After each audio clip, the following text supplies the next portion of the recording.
Hello बच्चों, आज इस लेक्चर में हम पढ़ाई करेंगे भारत पाकिस्तान जंग 1971 के बारे में।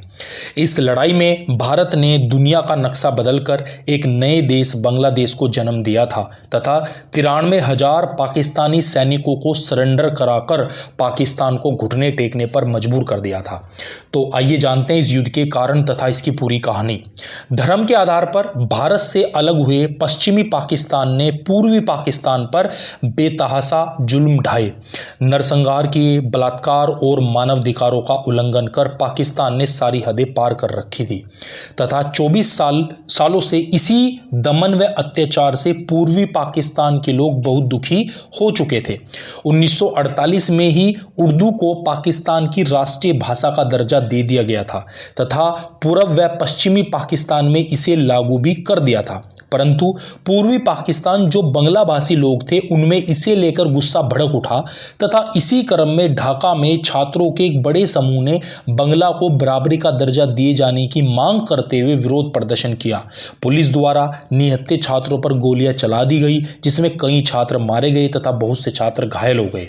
अब यह आंदोलन हिंसक रूप ले चुका था तथा बंगाली भाषा के आधार पर पूर्वी पाकिस्तान के लोग नए देश की मांग करने लगे थे।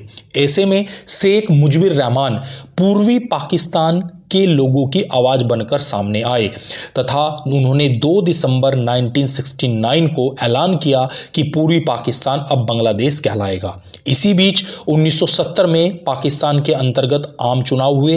इन चुनाव में शेख मुजीबुर रहमान जी द्वारा बनाई गई पार्टी, जिसका नाम आवामी लीग था, को पूर्वी पाकिस्तान में सबसे ज्यादा सीटें मिली। लगभग उनकी सीटें 167 थी, जबकि पश्चिमी पाकिस्तान में जुल्फिकार अली भुट्टो, जो कि पाकिस्तान पीपल्स पार्टी से संबंधित थे, उनको 86 सीटें मिली।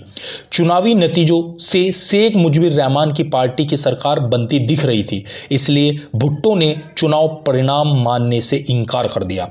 इसके खिलाफ 7 मार्च 1971 को ढाका में एक विशाल रैली का आयोजन हुआ तथा इसके बाद बंगला मुक्ति संग्राम शुरू हुआ, जिसमें सबसे पहले बांग्लादेश मुक्ति वाहिनी का गठन किया गया। इसी बीच पाकिस्तान द्वारा भारत पर पूर्वी पाकिस्तान के नेताओं को बरगलाने का आरोप लगाया गया तथा पाकिस्तानी फौज द्वारा पूर्वी पाकिस्तान में रहने वाले लोगों के साथ जुल्म ढाना शुरू कर दिया गया, जिससे वहां के लोग अपनी जान बचाकर भारत में लाखों की तादाद में शरण लेने लगे तथा देखते ही देखते बांग्लादेशी शरणार्थियों की संख्या 1 करोड़ तक भारत में पहुंच गई। अब भारत में शरणार्थियों का संकट बढ़ने लगा। इससे भारत पर पाकिस्तान के खिलाफ कार्रवाई करने का दबाव भी बढ़ने लगा। अब आइए जान दें कि भारत का इस लड़ाई में रोल कहां पर था।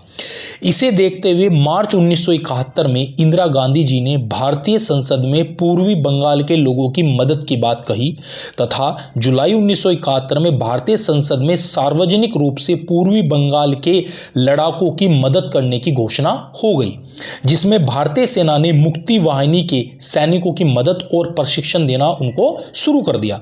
इसी क्रम में भारत पर दबाव बनाने के उद्देश्य से 3 दिसंबर की शाम 5:45 पर पाकिस्तानी वायुसेना द्वारा भारत के एयरफील्ड पर अटैक कर दिया गया, जिसके बाद 1971 का भारत पाकिस्तानी युद्ध आधिकारिक रूप से शुरू हो गया।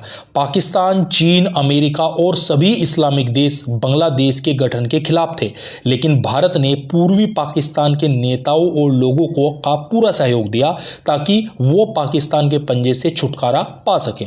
इस युद्ध के दौरान भारतीय व पाकिस्तानी सेनाओं का एक ही साथ पूर्वी एवं पश्चिमी फ्रंट पर सामना हुआ। युद्ध की योजना पहला उद्देश्य था पूर्वी पाकिस्तान के 2 बड़े बंदरगाहों चटगांव व खुलना पर कब्जा करना, ताकि पाकिस्तानी सैनिक वहां ना उतर सके।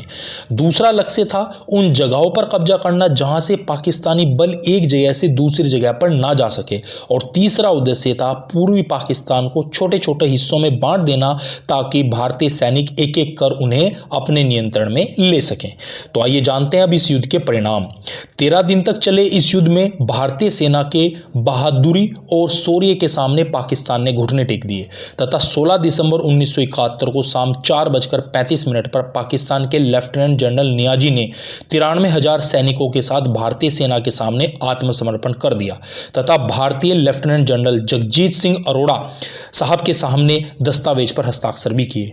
मात्र 13 दिन चले इस युद्ध में द्वितीय विश्व युद्ध के बाद सबसे बड़ा सैन्य आत्मसमर्पण था तथा दुनिया के मानचित्र पर नए देश बांग्लादेश का उदय हुआ। भारत ने इस युद्ध में दिखा दिया कि मानवता की रक्षा और अपनी सुरक्षा के लिए वह पूरी तरह से सक्षम व समर्थ है। इस युद्ध में भारतीय थल सेना, वायुसेना तथा जल सेना तीनों का ही अहम रोल रहा तथा भारत द्वारा पाकिस्तान के सभी 93,000 सैनिकों को जनेवा समझौते के अनुसार सुरक्षित पाकिस्तान को वापस भी कर दिया गया। शेख मुजीबुर रहमान आज़ाद बांग्लादेश के पहले राष्ट्रपति बने और बाद में प्रधानमंत्री भी चुने गए। हालांकि 15 अगस्त 1975 को सैनिक तख्तापलट बांग्लादेश में हुआ जिसमें उनकी तथा उनके परिवार की हत्या कर दी गई थी। इस युद्ध के साथ ही सेना अध्यक्ष रहे सैम बहादुर साहब को 1 जनवरी 1973 को भारत के प्रथम फील्ड मार्शल की उपाधि भी दी गई। तो इस युद्ध में इतना ही। Thank you.